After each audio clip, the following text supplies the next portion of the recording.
Você aí em casa também, que o Senhor te visite, seja um momento agora que Ele fale ao seu coração. Saudade de vocês, saudade de encontrar toda a igreja reunida, mas tenho certeza que o Senhor vai te abençoar onde você se encontra nesse momento. No dia de hoje, em nossa sociedade, a gente está comemorando o Dia dos Pais, né? Feliz Dia dos Pais para os pais presentes aqui. Deus abençoe vocês nessa missão da paternidade. E eu quero aqui expressar minha gratidão a Deus pelo pai terreno que Ele me deu. Até hoje eu aprendo com meu pai, como um discipulador que ele é, muita coisa sobre paciência, sobre mansidão, sobre compaixão, sobre generosidade. Glória a Deus pela vida do meu pai, que tem sido um exemplo de fidelidade ao Senhor, de amor ao Senhor. Se eu conseguir ser para os meus filhos metade do que o meu pai é para mim, eu já vou me sentir muito feliz, um bem-aventurado. Mas eu reconheço que nem todo filho, pode ser que algumas pessoas que estão reunidas aqui hoje à noite, você aí na sua casa, eu reconheço que nem todo mundo tem boas lembranças dos seus pais biológicos. Irmãos, nossos pais são humanos, filhos de Adão. Então, só por essa constatação, só por esse entendimento, a gente já não deveria lançar sobre os ombros dos nossos pais muitas expectativas. Eu sou pai e sei de algumas das minhas falências, mas se você conversar com os meus filhos, eu tenho certeza que eles conhecem muito mais das minhas falhas, das minhas limitações. Mas o meu desejo nessa noite não é lamentar a nossa natureza caída, de forma alguma. Meu desejo hoje é exaltar, é engrandecer o nosso Pai Celestial. Minha oração, meu desejo é que você aí na sua casa e a gente reunido aqui, que a gente saia daqui ainda mais encantado pelo nosso Pai Celestial. Amém? A passagem da nossa meditação se encontra no Evangelho de Jesus, escrito por Lucas, no capítulo 15, a partir do versículo 11, uma passagem longa, uma parábola de Jesus, que é um resumo perfeito do Evangelho. É uma parábola que mostra para a gente o quanto o nosso Deus é um Pai generoso, gracioso, que ama ser bondoso. Deus ama ser bom. Apesar da parábola ser mundialmente conhecida como a parábola do filho perdido ou do filho pródigo, que significa esbanjador, essa passagem deveria ser chamada de a parábola do Pai amoroso. E eu me proponho aqui a só chamar essa parábola agora da parábola do Pai amoroso. E o que é uma parábola? Para explicar para vocês, é uma pequena história criada, uma pequena narrativa muito usada na Palestina do século I para transmitir uma lição. Jesus utilizou um recurso literário muito comum naquela época. Os evangelhos registram mais de 40 parábolas proferidas por Jesus no seu ministério, e uma das mais conhecidas é a parábola do Pai amoroso. Acompanhe com atenção, é uma passagem longa, mas eu tenho certeza que já na leitura do texto sagrado, o Senhor vai te abençoar, o Senhor vai falar com você. Acompanhe comigo, Lucas 15, a partir do versículo 11. Um homem tinha 2 filhos. O mais novo disse ao seu pai: Pai, quero a minha parte da herança. Assim, o pai repartiu sua propriedade entre eles. Não muito tempo depois, o filho mais novo reuniu tudo o que tinha e foi para uma região distante. E lá desperdiçou os seus bens vivendo irresponsavelmente. Depois de ter gasto tudo, houve uma grande fome em toda aquela região. E ele começou a passar necessidade. Por isso, foi empregar-se com um dos cidadãos daquela região, que o mandou para o seu campo a fim de cuidar de porcos. Ele desejava encher o estômago com as vagens de alfarrobeiras que os porcos comiam, mas ninguém lhe dava nada. Caindo em si, ele disse: quantos empregados de meu pai têm comida de sobra, e eu aqui morrendo de fome? Eu me porei a caminho e voltarei para o meu pai e lhe direi: Pai, pequei contra o céu e contra ti. Não sou mais digno de ser chamado teu filho. Trate-me como um dos teus empregados. A seguir, levantou-se e foi para o seu pai. Estando ainda longe, seu pai o viu e, cheio de compaixão, correu para o seu filho e o abraçou e beijou. O filho disse: Pai, pequei contra o céu e contra ti, não sou mais digno de ser chamado teu filho. Mas o pai disse aos seus servos: depressa, Tragam a melhor roupa e vistam nele. Coloquem um anel em seu dedo e calçados em seus pés. Tragam um novilho gordo e matem-no. Vamos fazer uma festa e alegrar-nos. Pois esse meu filho estava morto e voltou à vida. Estava perdido e foi achado. E começaram a festejar o seu regresso. Enquanto isso, o filho mais velho estava no campo. Quando se aproximou da casa, ouviu a música e a dança. Então chamou um dos servos e perguntou-lhe o que estava acontecendo. Esse lhe respondeu: seu irmão voltou e seu pai matou o novilho gordo, porque o recebeu de volta são e salvo. O filho mais velho encheu-se de ira e não quis entrar. Então seu pai saiu e insistiu com ele. Mas ele respondeu ao seu pai: olha, todos esses anos tenho trabalhado como um escravo ao teu serviço e nunca desobedeci às tuas ordens. Mas tu nunca me deste nem um cabrito para eu festejar com os meus amigos. Mas quando volta para casa esse teu filho que esbanjou os teus bens com as prostitutas, matas um novilho gordo para ele. Disse o pai: meu filho, você está sempre comigo e tudo o que eu tenho é seu. Mas nós tínhamos que celebrar a volta desse seu irmão e alegrar-nos, porque ele estava morto e voltou à vida. Estava perdido e foi achado. Até aqui. Amém? Aleluia. Irmãos, o que está acontecendo? Por que Jesus contou essa parábola? Por que Jesus contou essa história? No início do capítulo 15, se você tiver oportunidade, Jesus está reunido com um grupo de publicanos, com um grupo de cobradores de impostos e com uma galera que naquela época era marginalizada, era gente que mal vista por aquela sociedade. E um grupo de fariseus, um grupo de mestres da lei, de gente que tinha um bom conhecimento religioso, vendo Jesus conversando com essas pessoas e depois vendo Jesus comer com alguém naquela cultura era algo de muita intimidade. Então, quando os fariseus viram Jesus comendo com aquelas pessoas, eles ficaram indignados, revoltados. Então, lá no início do capítulo 15, no versículo 2, está assim, ó: este homem recebe pecadores e come com eles. Isso é um absurdo.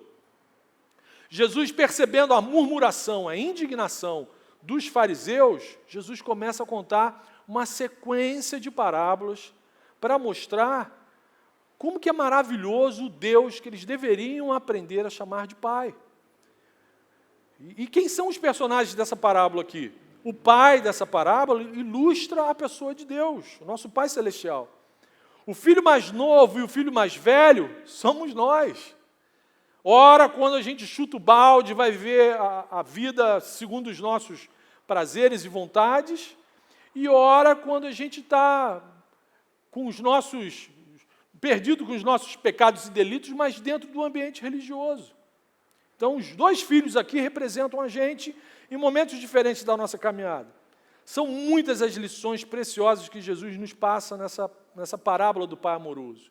Que o Espírito Santo me ajude, no pouco tempo que eu tenho, a tocar nos pontos principais desse texto maravilhoso, que é o resumo, mais uma vez, que você guarde isso, é o resumo da mensagem do Evangelho. Deus acolhe e perdoa pecadores arrependidos. Mesmo que você esqueça de tudo que eu fale aqui nessa noite, é que você guarde isso. Nosso Pai Celestial, Ele acolhe, perdoa e cuida graciosamente dos pecadores arrependidos. A maior ênfase de Jesus nessa parábola não está na pecaminosidade dos filhos, mas sim na bondade do Pai. Por isso que eu entendo que essa passagem é uma parábola do Pai amoroso. Jesus não foca, ele não pega o holofote e mostra, acentua, dá ênfase à pecaminosidade dos filhos. Não, pelo contrário. Jesus dá ênfase, ele aponta o holofote para a bondade do Pai. E aí, nessa parábola, Jesus nos revela o caráter e o coração do nosso Pai Celestial. Em primeiro lugar, Jesus vai mostrar para a gente que Deus é um Pai absolutamente generoso. Esse é o nosso primeiro ponto da mensagem. Deus é um Pai absolutamente generoso. Amém. No versículo 12, o filho mais novo pede a herança para um pai vivo.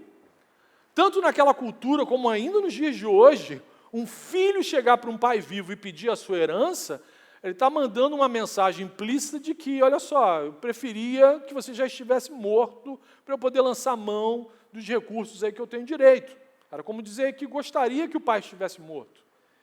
E Jesus está mostrando para os seus ouvintes e para nós, nesse domingo, que muitos seres humanos vivem assim.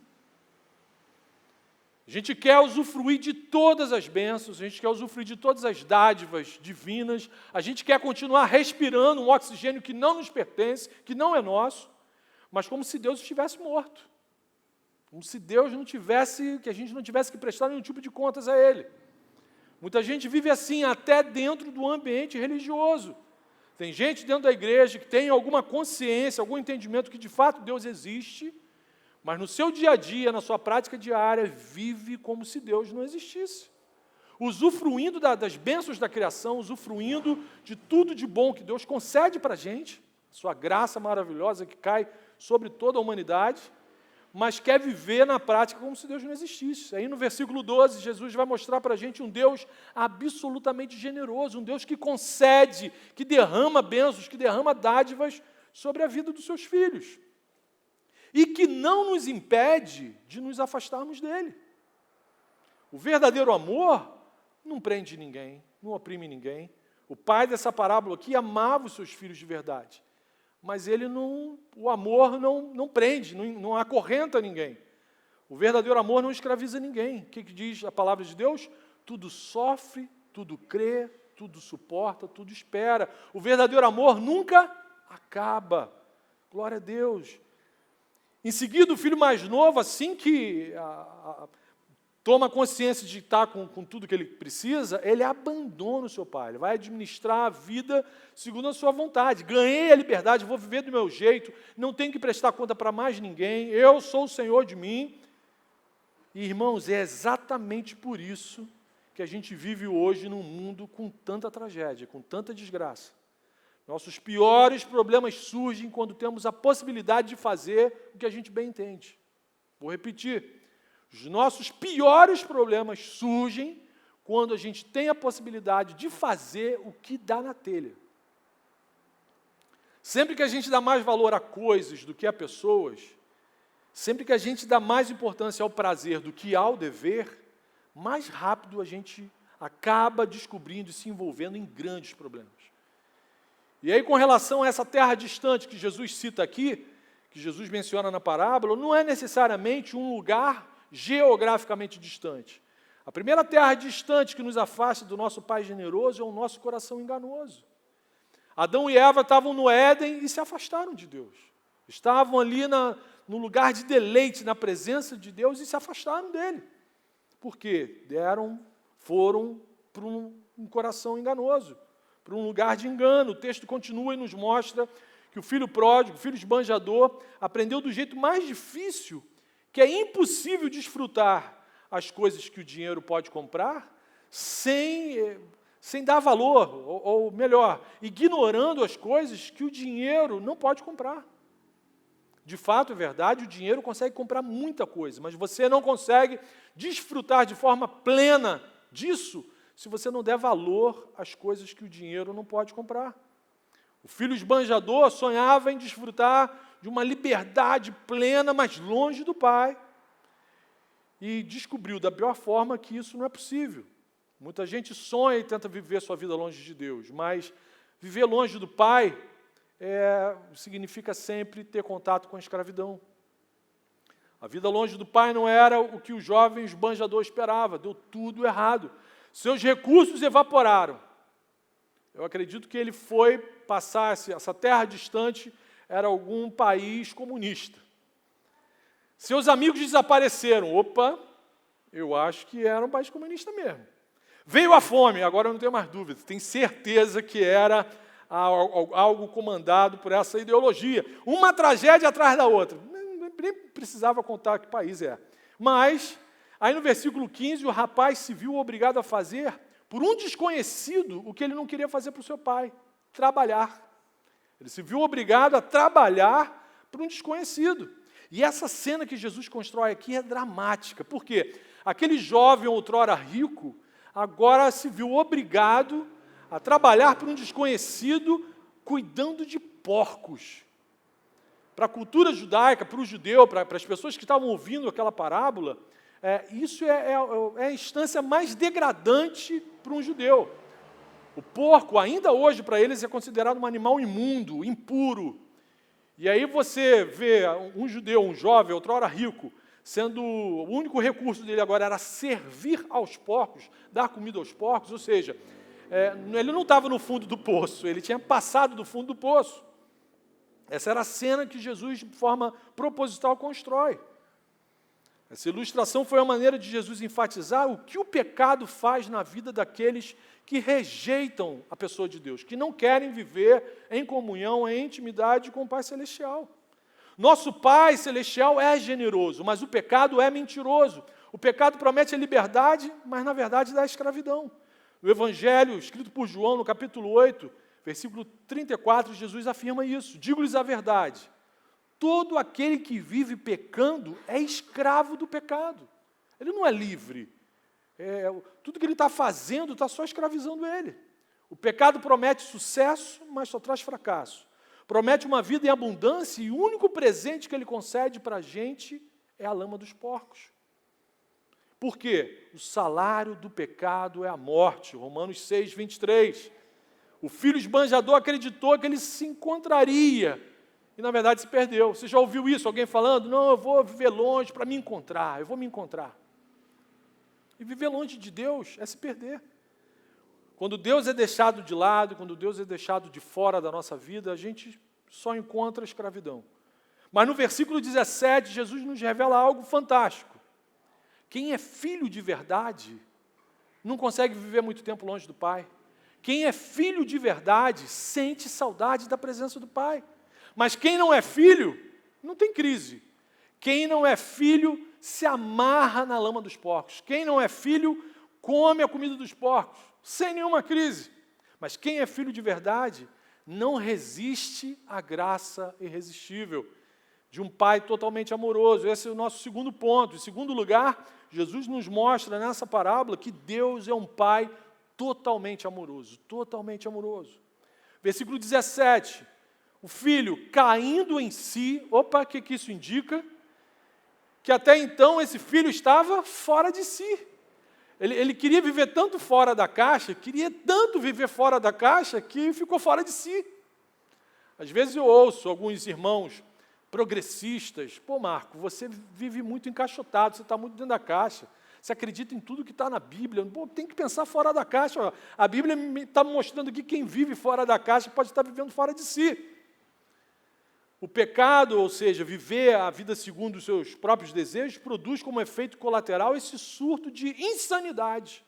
A pessoa fica insana, insensato. Eu costumo repetir aqui nas pregações, o pecado emburrece o ser humano, afeta o nosso intelecto, afeta os nossos afetos, afeta tudo. Mas quem é filho, lembra do Pai. Quem é filho, sente saudade do Pai. Quem é filho não consegue viver muito tempo longe do Pai. A lembrança de como seu pai era gracioso até com os empregados fez com que aquele filho esbanjador recobrasse a sanidade. Ele fala, a vida lá com meu pai é completamente diferente disso que eu estou passando aqui. O nome disso é graça irresistível, aleluia. O rapaz reconheceu que era um pecador, que era um equivocado, que todos os seus planos, todos os seus sonhos estavam equivocados, e quis recobrou o juízo e quis voltar para perto do Pai. Esse detalhe é importante. Jesus está revelando aqui para a gente que foi a bondade do Pai e não a maldade do mundo que fez esse rapaz voltar a ter juízo. Não foi porque a pessoa... Não é porque a gente tem medo de ir para o inferno que a gente corre para a pessoa de Deus, não. Quem não liga para Deus não tem medo do inferno, na verdade, quer até ir para o inferno, porque lá ele acha que não vai encontrar Deus. Tolinho, né? Mal sabe que lá ele vai encontrar só Deus irado. Mas o que faz a gente se arrepender, o que faz a gente sentir saudade do céu, sentir saudade do nosso Pai amoroso, é a bondade dele. Amém? Paulo fala isso lá em Romanos, capítulo 2, versículo 4, Paulo vai falar exatamente isso. É a bondade de Deus que nos leva ao arrependimento. Aleluia, aleluia. O rapaz poderia ter ficado revoltado, fiz vários planos, olha onde minha vida chegou, deu tudo errado, vou ficar ainda mais revoltado. Mas não, O arrependimento verdadeiro leva a gente de volta para a casa do Pai. E é obra de Deus, não é obra do intelecto humano, não é obra do medo, não é consequência de viver no mundo mal. É resultado da lembrança de um Pai generoso. Quem se arrepende de verdade, a primeira coisa que acontece é reconhecer que é pecador, que está errado, que merece a ira. Quando eu ouço o pecador falando, eu mereço ser feliz, já dá vontade de pegar uma Bíblia daquelas grandonas, né? E entregar a Bíblia assim para ele poder lembrar de, na verdade, o que o pecador precisa é de arrependimento, é de santidade, não é de felicidade. Deus não tem nada contra a nossa felicidade, não. Depois eu vou até contar como é que você consegue isso. Mas o pecador que se arrepende de verdade, ele tem consciência de que a única coisa que ele merece é a ira.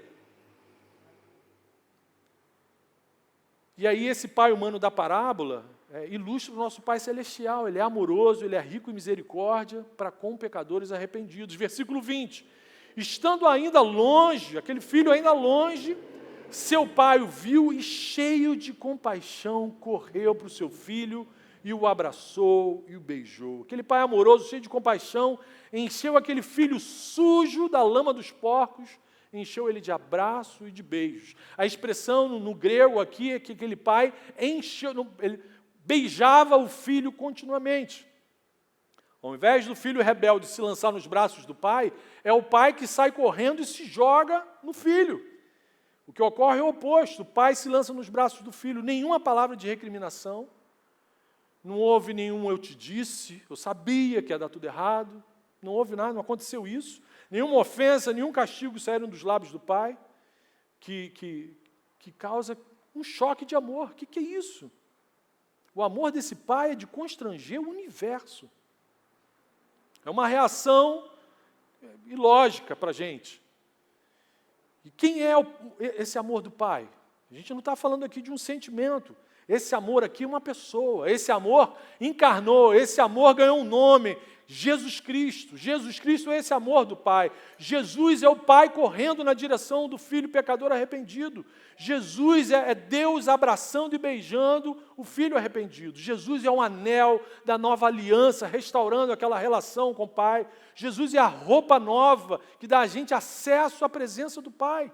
Aleluia, aleluia, aleluia. O que Jesus fez na cruz do Calvário foi isso que a gente acabou de cantar. Ele constituiu um caminho que não existia. Se não fosse Jesus, a gente ainda ia estar invejando a comida dos porcos. Aleluia! Olha o que Paulo registrou em Efésios 2. Jesus nos vivificou quando ainda estávamos mortos em nossos pecados e delitos, para mostrar nos séculos que ainda virão as grandes riquezas de sua graça, que veio de sua grande bondade. Aleluia, aleluia, que Deus é esse, que Pai amoroso é esse que Jesus arrumou para a gente. Aleluia, aleluia. Só o pecador arrependido vê o Pai correndo na sua direção. Se essa parábola tivesse terminado aqui, meus irmãos, já seria maravilhoso demais. Que mensagem, não é verdade? Se tivesse as letrinhas subindo agora, a gente já ia sair daqui muito feliz, mas não termina. Graça é favor não merecido, tem mais bênção. Esse Pai generoso, amoroso, perdoador, cheio de compaixão, também é um Pai que ama perdoar um pecador arrependido. Ele ama fazer isso, ele ama ser bom. E aí ele é um Pai que ama celebração, ele ama festa. Em terceiro lugar, Jesus está mostrando para a gente que o nosso Pai celestial é um Deus festeiro, é um Deus que ama festas. Se você olhar a antiga aliança, lá no Antigo Testamento, Deus instituiu, decretou várias festas para que o povo não esquecesse dele, para que o povo se relacionasse com ele também através de festas. Em terceiro lugar, isso, Jesus nos mostra que o nosso Deus também é um Pai festeiro, nosso Deus ama celebrar festas, nosso Deus ama celebrações, nosso Deus ama a alegria. C.S. Lewis, um escritor inglês muito citado aqui pelos pregadores dessa igreja, afirmava o seguinte: no céu, a alegria é um assunto muito sério. A alegria faz parte do caráter do nosso Deus. A alegria de Deus é o quê? É a nossa força. É o que dá o gás, o ímpeto para a gente viver os nossos dias. O nosso Deus sempre dá uma festa quando Ele perdoa um pecador arrependido. Aleluia! Dos versículos 20 a 24, Jesus vai mostrar para a gente isso. e mostre para os seus ouvintes que o pai não apenas correu para receber o filho, mas também honrou a volta daquele filho dando uma grande festa. Perceba, o pai não estava celebrando os erros do filho, o pai não estava passando a mão na cabeça do filho, de forma alguma. O pai está celebrando a mudança de vida, o pai estava celebrando um arrependimento, um filho que caiu em si. A festa foi a maneira que o pai escolheu para demonstrar o quê? A sua alegria. Deus fica alegre quando um filho pecador se arrepende. E Jesus já havia comentado isso, Jesus já havia falado para os fariseus, para aquelas pessoas, essa característica maravilhosa do nosso Deus. Logo no início do capítulo 15, no versículo 10, Jesus fala isso, ó, a alegria, a festa no céu, na presença dos anjos de Deus, quando um pecador se arrepende. Aleluia, aleluia. A gente fala, eu falo muito isso nos batismos que a gente faz, né? É uma passagem clássica, a festa no céu, na presença dos anjos de Deus, quando um pecador se arrepende. Se o rapaz, se esse filho mais novo tivesse sido tratado como mandava a lei, a legislação civil daquela época, ao invés de festa, ia estar rolando um ofício fúnebre. A lei de Moisés mandava executar por apedrejamento um filho que causasse esse tipo de vergonha aos seus pais. Os fariseus sabiam disso.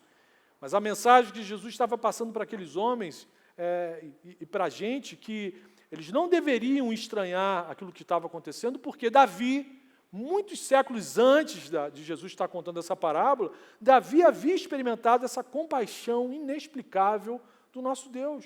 Salmo 103 diz assim, Deus não nos trata conforme os nossos pecados, nem nos retribui conforme as nossas iniquidades, pois, como os céus se elevam acima da terra, assim é grande o seu amor para com os que o temem. Como o Oriente está longe do Ocidente, assim Ele afasta para longe de nós as nossas transgressões. Como um pai tem compaixão dos seus filhos, assim o Senhor tem compaixão dos que o temem, pois Ele sabe do que somos formados. Aleluia, aleluia, aleluia. Louve ao Senhor, você aí atrás, louve ao Senhor. Aleluia. Aqui na frente também você pode louvar o Senhor. Aleluia, aleluia. Aleluia. Aleluia. Glória a Deus. Obrigado, Senhor. Obrigado. É interessante observar a descrição que esse pai faz do filho aqui, versículo 24. Esse meu filho estava morto e voltou à vida. Estava perdido e foi achado. E começaram a festejar o seu regresso. Essa é a experiência espiritual de todo pecador arrependido. A gente volta à vida. Jesus é aquele que nos ressuscita. A gente estava morto lá no chiqueiro, e Jesus faz a massagem cardíaca, ressuscita, sopra o fôlego de vida na gente. Jesus é aquele que nos leva de volta para a casa do Pai. Alguém aqui essa noite está longe da casa do Pai? Hoje é noite de salvação. Amém? Esse Jesus que contou essa parábola está presente hoje à noite aqui no meio da gente, aí na sua casa. Não deixe o dia terminar sem você ter a certeza de que você está vivendo na presença íntima do seu Pai. Não viva longe desse Pai generoso, desse Pai amoroso, desse Pai perdoador e festeiro. Aleluia! Que expressão de fé maravilhosa é o cristianismo. Eu fico empolgado, irmãos. Vê a primeira coisa que o pai dessa parábola quis fazer? Vamos fazer um churrasco, né? Vamos matar uma boi, vamos fazer um churrasco. Oh, glória! Uma festa boa. Mas tinha gente naquela casa que não queria saber de festa. Versículo 28. O filho mais velho encheu-se de ira e não quis entrar. Então o seu pai, amoroso, gracioso, generoso, saiu e insistiu com ele. Filho, vamos entrar. A gente deve reconhecer, antes da gente pensar em jogar pedra no filho mais velho aqui, a gente deve reconhecer algumas virtudes louváveis no filho mais velho. Ele trabalhava na obra do pai, ele vivia perto do pai, não deu mau testemunho para os de fora, não envergonhou o pai com práticas imorais, não militou em nenhum partido vermelho, possuía amigos. Eu sempre que eu aproveito, né, fala Deus, então, isso aí. À primeira vista, ele parecia um cidadão exemplar. Alguém que, se estivesse aqui na igreja, a gente ia chamar para o ministério de serviço, e encaminhar para o curso de líder. Comparado com o filho mais novo, esse irmão aqui era um santo. No entanto, o que Jesus está mostrando para a gente é que mais importante que o serviço na obra do Pai, que e de fato é importante, isso não é prova principal que a gente vive em plena comunhão com o Pai. Deus nos ama não por causa do que a gente faz para Ele. Deus ama a gente não é por causa do nosso ativismo dentro da igreja. Deus ama a gente por causa do que Jesus fez por nós. Amém? Amém? É por isso que Deus ama a gente. E Jesus nos ensinou que existem 2 mandamentos superiores a qualquer coisa no reino. Amar a Deus sobre todas as coisas e amar o nosso próximo. O filho mais velho pecou contra esses 2 mandamentos. Ele não amava o pai e não amava o irmão. O irmão mais velho não quis perdoar o irmão e ao mesmo tempo, ele se encheu de ira contra o pai. Ele não admitiu aquele pai ser amoroso, ser generoso, ser perdoador. Que pacientemente foi lá fora e insistiu para ele entrar. Jesus usa a imagem do irmão mais velho para ilustrar o religioso sem coração. Eu fico triste quando vejo alguns pastores, até no ambiente presbiteriano, falando tão mal da noiva de Cristo, falando tão mal da igreja, como se fosse um perigo você se tornar cristão e frequentar uma igreja. Algumas coisas que eu leio, que eu vejo, que eu ouço, parece que se converter, é um perigo. E o que Jesus está mostrando aqui, a religiosidade não é má. Você ser alguém religioso não é mal. Ele está mostrando aqui, esse filho mais velho, muita coisa louvável na vida dele. O problema é que os mesmos pecados que fizeram o filho mais novo viver uma vida dissoluta, esses mesmos pecados o irmão mais velho levou para dentro de casa. A mesma terra distante, ou seja, o coração enganoso, esse filho mais velho estava perdido também. Mas o problema não era ele estar perto do pai, isso nunca foi problema. Você está na igreja, isso é um problema? Nunca será um problema. O problema é quando a gente traz os nossos pecados e delitos para dentro do ambiente religioso. Esse é o problema. O pecado é sempre a raiz de todo problema. Não é o ambiente, quanto mais a noiva de Cristo.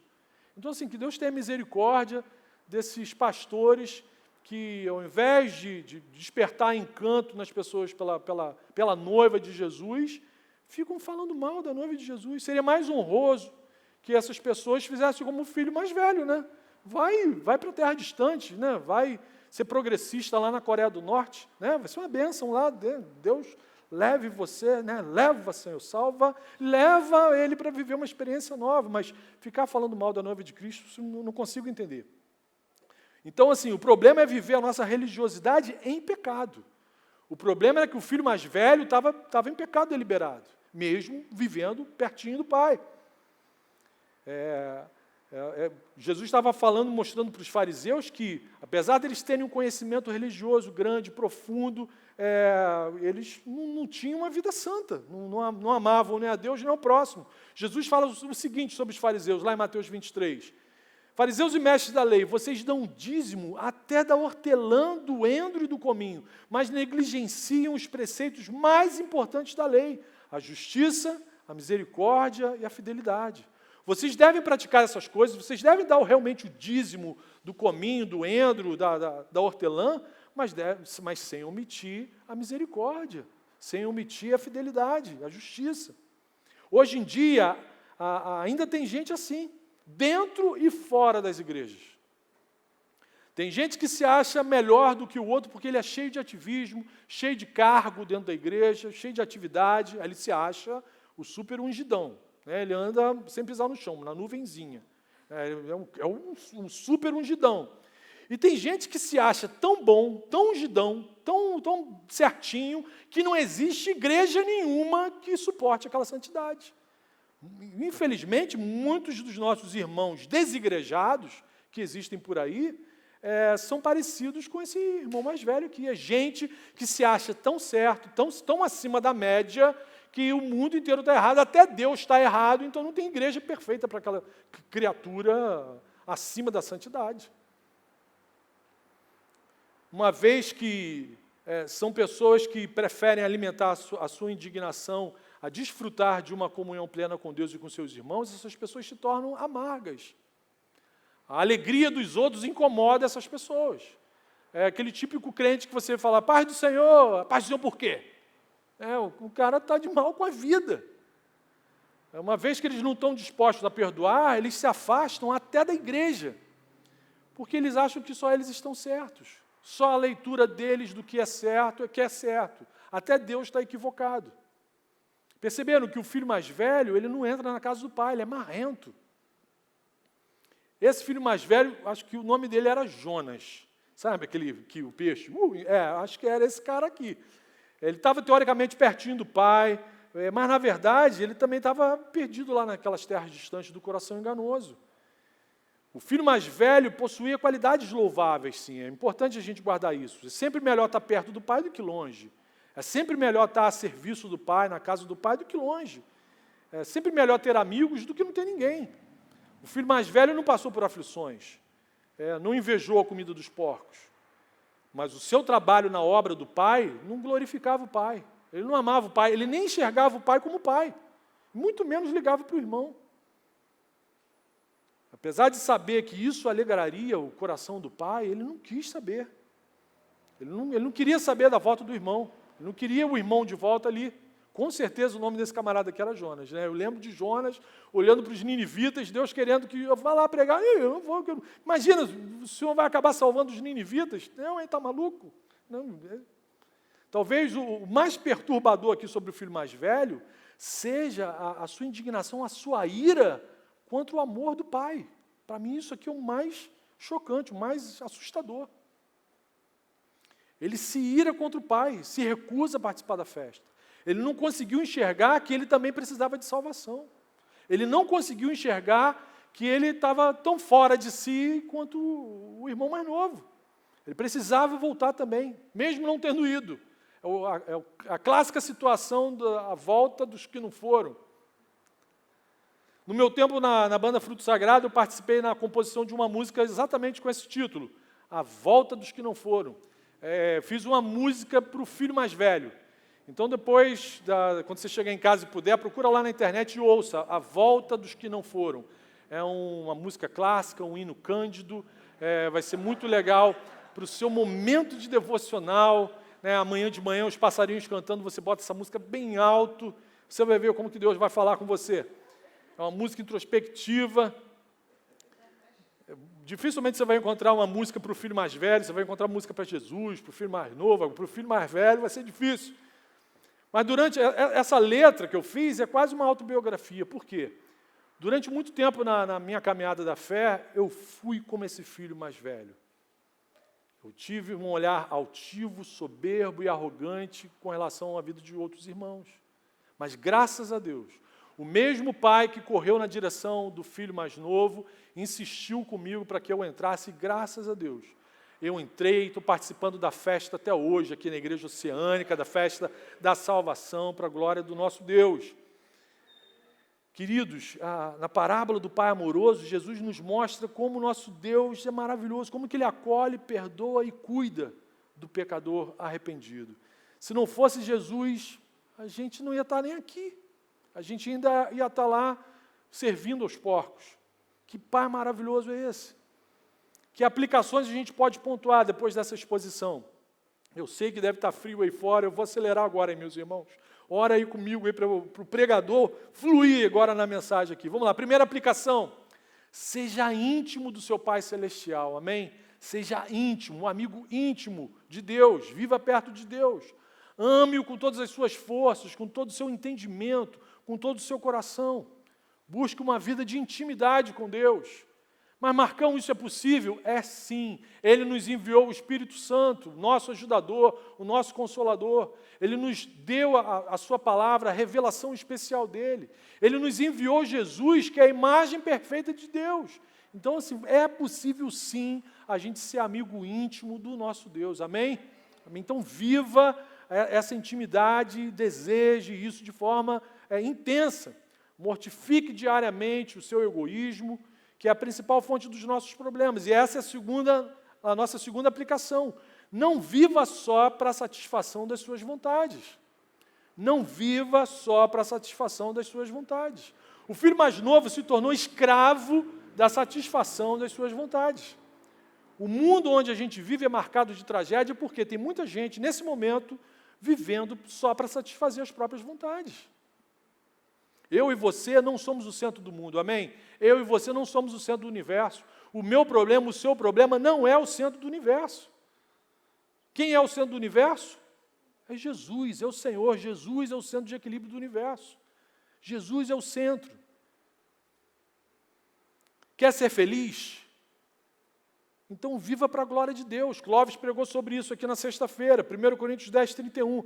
Assim quer vocês comam, bebam ou façam qualquer outra coisa, façam tudo para a glória de Deus Pai. Você quer ser feliz? Viva para a glória de Deus. O que Jesus fala? Busque em primeiro lugar o reino de Deus e a justiça desse Pai amoroso. E o que vai acontecer? Todas as outras coisas serão acrescentadas.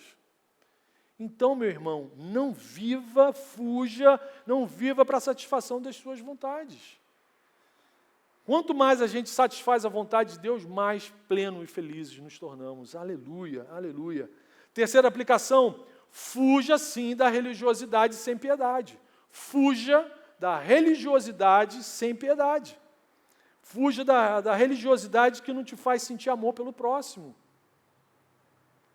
Os fariseus e mestres da lei eram religiosamente corretos, eles não perdiam um fim de semana de treinamento, eles sabiam todas essas músicas que o Felipe canta aqui de cor, eles sabiam tudo. Só que eles não amavam as pessoas. Eles davam dízimo, participavam da campanha, eles eram fiéis, uma porção de coisa, mas eles não amavam as pessoas. Irmãos, quanto mais estudamos a Bíblia, quanto mais nos envolvemos, a gente se envolve na obra do Pai, a gente tem que ficar mais parecido com Jesus, amém? Essa semana você tem que estar mais parecido com Jesus do que na semana passada, amém? Não pode ser diferente disso. Se você é crente, membro dessa igreja, e a pessoa que mais próxima a você, a pessoa que mais anda perto de você, não consegue perceber com facilidade, deixar o motoqueiro passar, não consegue perceber com facilidade que você é parecido com Jesus, meu irmão, peça socorro a Deus, peça socorro a Jesus. Se as pessoas mais próximas a você não veem Jesus na sua vida, misericórdia. Peça hoje mesmo para Jesus quebrantar seu coração, destruir toda a soberba, todo orgulho, toda a altivez. Peça a Jesus para te avivar, te encher do Espírito Santo, te encher dessa graça, desse coração generoso, gracioso. Eu e você, a gente precisa enxergar as pessoas da mesma forma como Deus as enxerga, amém? A gente precisa, o mesmo olhar que Jesus tem por nós, a gente tem que ter pelas outras pessoas. Você tem que tratar o outro do jeito que Jesus tem tratado você. Peça para Jesus, Jesus, eu preciso aprender a chorar com os que choram, me alegrar com os que cantam, festejar com os que cantam, Senhor. E aí, já que eu falei de festa, já está tarde mesmo, vamos para a quarta aplicação aqui, ó. Não fique fora da festa da salvação, amém? Não fique de fora da festa da salvação, meu irmão. Nosso Deus é um Deus que ama festa, então viva dentro dessa festa da salvação, não saia daqui sem a certeza de que seu nome está escrito no livro da vida, amém? Sem a certeza de que você vai passar a eternidade com o Senhor Jesus. Eu vou estar lá também, mas eu não vou te incomodar, vou ficar num cantinho ali, mas vou estar gritando, vou estar pulando, pode ter certeza disso. Mas não saia daqui sem essa certeza de que você vai passar a eternidade nos braços do Pai. Nessa parábola, Jesus nos mostrou como que Deus ama os seus filhos, apesar dos nossos erros, apesar da nossa cabeça dura, dos nossos equívocos, das nossas confusões, e como que Ele fica feliz, como que Ele festeja quando a gente volta a si, quando a gente volta para perto dEle. Então, meu irmão, não fique fora da festa da salvação, não fique longe da igreja, não fique longe da célula, principalmente nesse momento difícil de pandemia que a gente ainda está vivendo, mantenha-se ali fiel na sua célula, mesmo à distância, mesmo online, não se afaste dessas pessoas que estão vivendo essa festa com o Senhor, amém? Não fique fora da festa da salvação.